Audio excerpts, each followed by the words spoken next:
Qui veut faire la guerre à l'Occident et pourquoi? Et qu'appelle-t-on Occident? Le langage est saturé de mots tirés de la géopolitique et qui généralement ne nous annoncent rien de bon et par la peur qu'ils suscitent maintiennent les populations occidentales aussi dans un certain état de soumission disciplinaire. On joue avec nos perceptions, on ne sait plus distinguer la réalité de ceux qui la manipulent. Vous observez que le mot guerre et le mot Occident sont de plus en plus présents dans le langage médiatique. Alors, Gilles Kepel est spécialiste de l'islam, professeur des universités, politiste, arabisant, il connaît aussi bien le nord que le sud. Il s'exprime sur le conflit Israël-Gaza. Il en a tiré un essai qui s'appelle Holocauste au pluriel, ce qui n'est pas neutre, et qui s'appelle donc Israël-Gaza et la guerre contre l'Occident aux éditions Bouquin. On a pu voir aussi que depuis le 7 octobre, il y a une tendance, comme aux États-Unis, en France, à voir des milieux conservateurs se rallier à la cause israélienne, quels que soient peut-être d'ailleurs les actes commis par Israël sur les populations palestiniennes, en particulier à Gaza. Je sais que j'avance sur un terrain sensible, on va essayer de comprendre les choses, pas forcément de les radicaliser, ce n'est pas l'objet de notre discussion. Bonjour Gilles Kepel. Bonjour. Alors, holocauste au pluriel, déjà le mot holocauste, quand même, il y a une charge émotive très forte quand même quand on parle d'holocauste, hein. Il y a une dimension religieuse, sacrificielle. Oui, bien sûr, et quand on revient sur le sens premier, d'ailleurs, qui s'utilise au pluriel, les holocaustes au pluriel, ce sont les victimes. Quand j'étais latiniste et helléniste dans mon jeune temps, on appelait les holocaustes, c'était les animaux sacrifiés, le bœuf sacrifié à Jupiter ou quelque chose, qui ont succédé à des sacrifices humains dans les états de religiosité précédents. Et là, j'ai voulu mettre le mot au pluriel pour essayer d'expliquer en quoi ce qui s'était passé d'abord le 7 octobre, c'est-à-dire ce que j'ai analysé à partir des textes religieux islamiques comme une razzia, un peu sur le modèle de la razzia bénie des armées du prophète qui avait détruit l'oasis juive de Haïbar en l'an 628 de notre ère, hein, juste avant la conquête de la Mecque, et également la façon dont ont été menés les bombardements dont vous venez de parler sur la bande de Gaza par l'armée israélienne, avec en arrière-fond aussi la volonté des suprémacistes juifs dirigés par messieurs Ben-Gvir et Smotrich, qui sont des ministres importants du gouvernement Netanyahou, et qui, à la Knesset, lui permettent d'avoir sa majorité, et dont il est un peu l'otage, d'une certaine manière, les zélotes. Donc, voir comment, dans les deux cas, on a, pour paraphraser Peggy, un mélange de mystique et de politique. Et les deux sont très intimement mêlés, et qu'il faut arriver à les décrypter pour comprendre, y compris pour comprendre les logiques qui semblent irrationnelles du bombardement à Gaza. D'un point de vue militaire, même sans parler de la morale, hein, mais ça ne sert à rien de tuer autant de civils. Ça n'est pas militairement, ça n'a pas de sens. Mais ça a un sens pour ceux qui le perpètrent, parce que d'une certaine façon, c'est une volonté de cautériser par le sacrifice des civils le traumatisme terrible qu'ont subi les Israéliens le 7 octobre, puisque c'est le moment où le sanctuaire ou le havre qu'avait été l'État d'Israël, créé sur une décision de l'ONU de justesse du reste en 1947, pour éviter la répétition de la Shoah, donc je reviendrai sur le terme holocauste dans un instant, ou du génocide nazi, tout d'un coup, il y a une brèche qui s'est faite. Et puis l'horreur du massacre, dont on découvre chaque jour davantage le détail, hein, qui a été ensuite un peu occulté par la répression israélienne dans la représentation globale, tout cela s'inscrit dans une représentation des choses qu'on ne comprend pas si on ne va pas chercher l'articulation entre le religieux et le politique. Et par ailleurs, comme on l'a vu, aujourd'hui, les pays dits du Sud global, donc qui reconstituent une géographie différente de celle que vous mentionniez au départ, puisque nous avons, à partir de 1945 en particulier, 1945, nous avons une représentation du monde qui opposait l'Occident et l'Est. On ne disait plus l'Orient. L'Orient, ça voulait dire le Moyen-Orient, si vous voulez, le monde musulman. L'ennemi était à l'Est. Voilà, l'Est, c'est-à-dire l'Empire soviétique, et l'Ouest, c'était le monde libre. Or, aujourd'hui, à l'occasion des bombardements israéliens qui ont fait plusieurs dizaines de milliers, on ne sait pas exactement, hein, de victimes palestiniennes à Gaza. Des pays comme l'Afrique du Sud ou le Nicaragua sandiniste sont allés à la Cour internationale de justice et ont expliqué que Israël était un État génocidaire. C'est-à-dire que eux qui étaient les héritiers du peuple qui avait subi le génocide nazi, s'étaient retournés en génocidaires. Désormais, il ne fallait plus penser au génocide à propos de la Shoah, que c'était une vieille histoire qui ne concernait que des Blancs et des Européens de toute façon, et que le véritable crime, le véritable traumatisme de l'histoire moderne, c'est la colonisation. Et la colonisation, c'est quelque chose dont a pâti le Sud global et contre lequel qui a été exercé par un crime qui a été exercé par le Nord.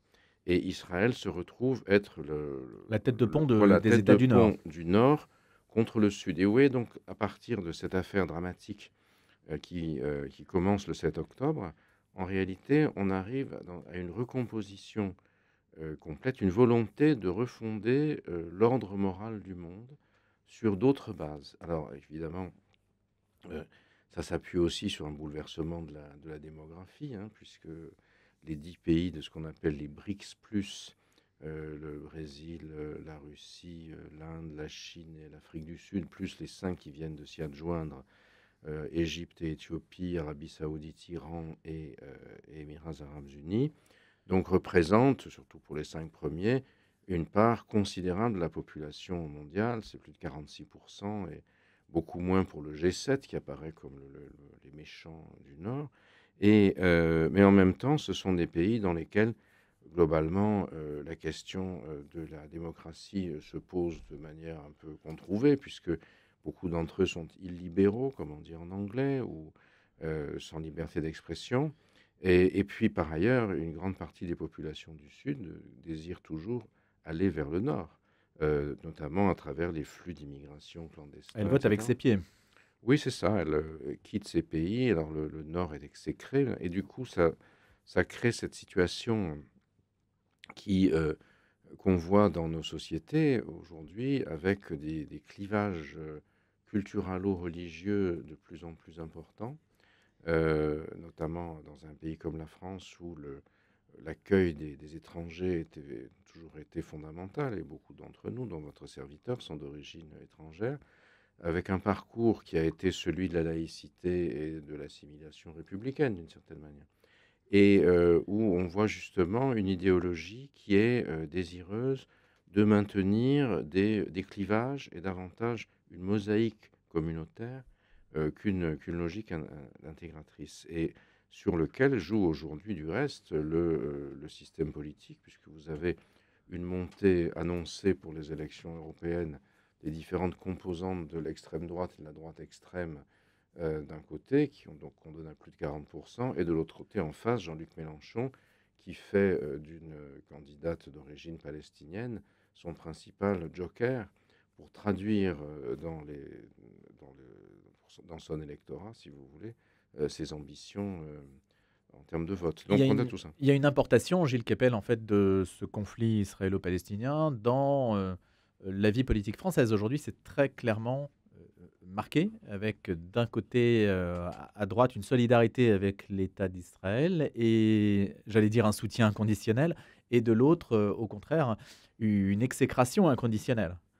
Oui, alors solidarité avec l'État d'Israël, en fait, il y a une dimension aussi, comment dire, de droit international. L'État d'Israël est un État constitué, et la volonté de le faire disparaître suscite évidemment une réaction en solidarité avec lui, que ce soit dans les gouvernements français ou autres États européens ou américains, sans qu'il soit nécessairement sur une ligne de droite ou de gauche ou du centre. Ça, c'est une histoire de droit de l'ONU, etc.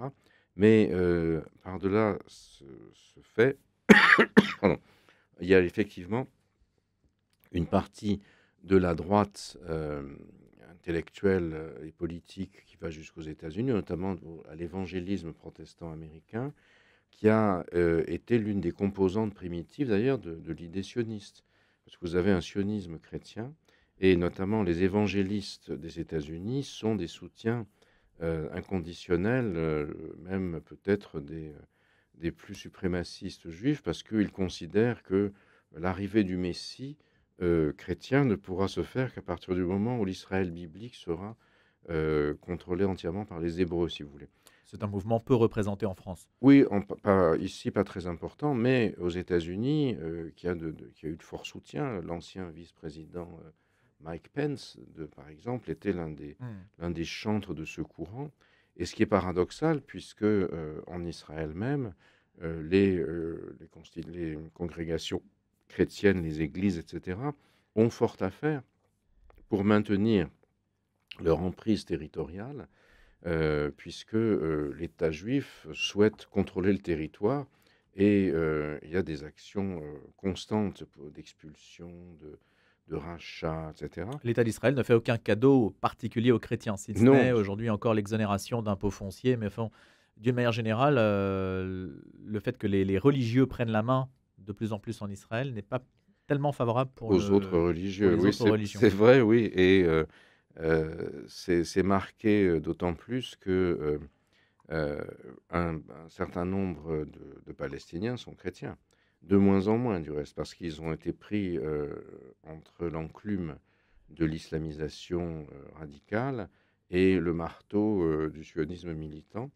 Et de ce fait, parce qu'ils avaient des connexions grâce aux églises, notamment l'Église catholique, ou orthodoxe, parce qu'il y a une population orthodoxe importante, avec la Russie de l'autre côté.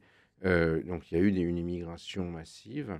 Il y a une déschristianisation aujourd'hui de la Palestine et de l'Orient en général. J'avais vu ça en Irak. La dernière fois j'étais allé, on voyait des évêques qui venaient d'Australie pour proposer l'immigration dans de bonnes conditions. Et par exemple à Karakosh, où j'avais habité la ville chrétienne d'Irak, près de Mossoul, auprès de l'évêque, la population avait réintégré la ville, mais elle se sentait bien fragilisée par le fait qu'un jour ou l'autre, il y aurait le retour d'un groupe non contrôlé et qui serait la victime sacrificielle.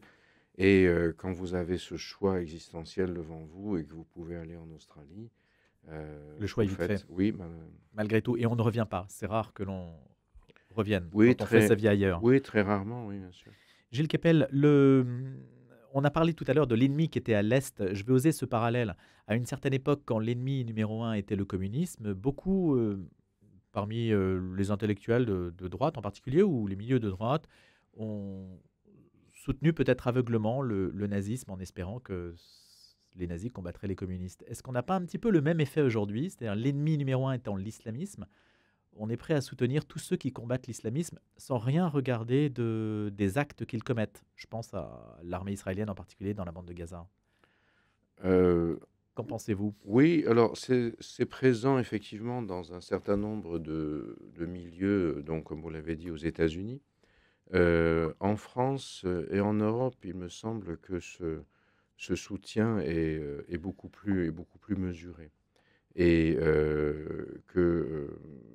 en fait, même l'expression publique dans l'Union européenne des gouvernements, après avoir, après avoir manifesté l'horreur à la suite du 7 octobre et le soutien aux populations civiles israéliennes et à la pérennité de l'État, ont passé leur temps à appeler Israël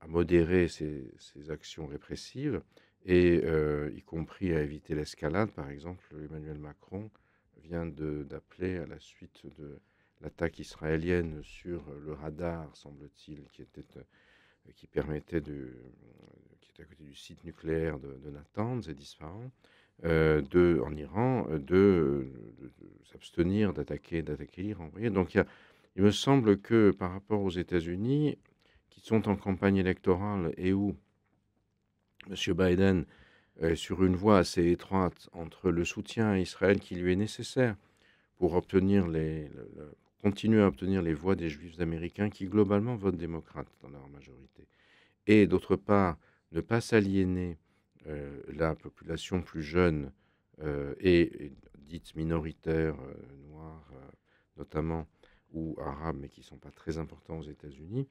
Et sur une espèce de voie étroite qui fait qu'il soutient Israël pour se défendre. C'est ce qui a été fait lorsqu'il a aidé, ainsi que les armées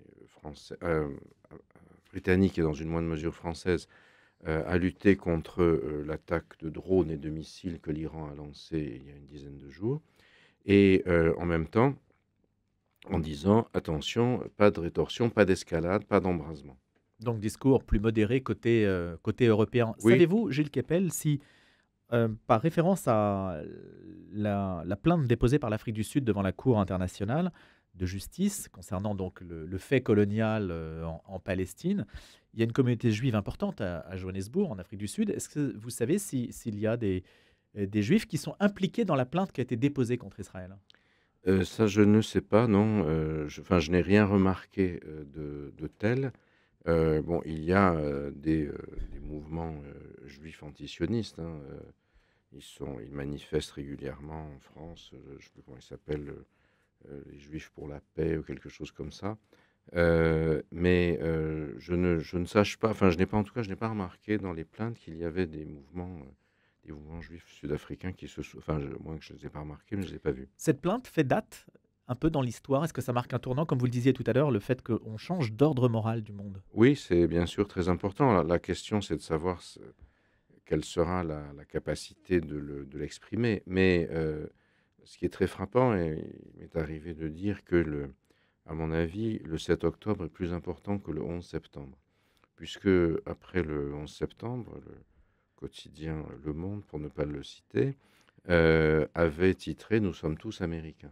Il n'y avait pas eu de fracturation dans le monde du Nord ou de l'Occident, comme vous choisirez désormais de l'appeler, alors qu'aujourd'hui, on voit, il y a eu encore hier des manifestations très violentes à Columbia University.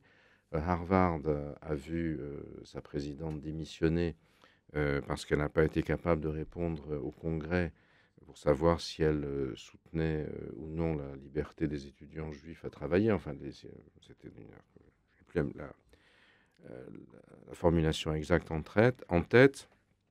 Vous avez vu que Sciences Po a vu l'Amphiboutmi, où j'ai enseigné tant d'années sur le Moyen-Orient, désormais être occupé et appelé Amphi-Gaza. Et cerise sur le gâteau, hier, c'est Jean-Luc Mélenchon qui est venu dans ce temple de la formation des élites prêcher son évangile. Après avoir été retoqué à Lille, donc. Tout à fait.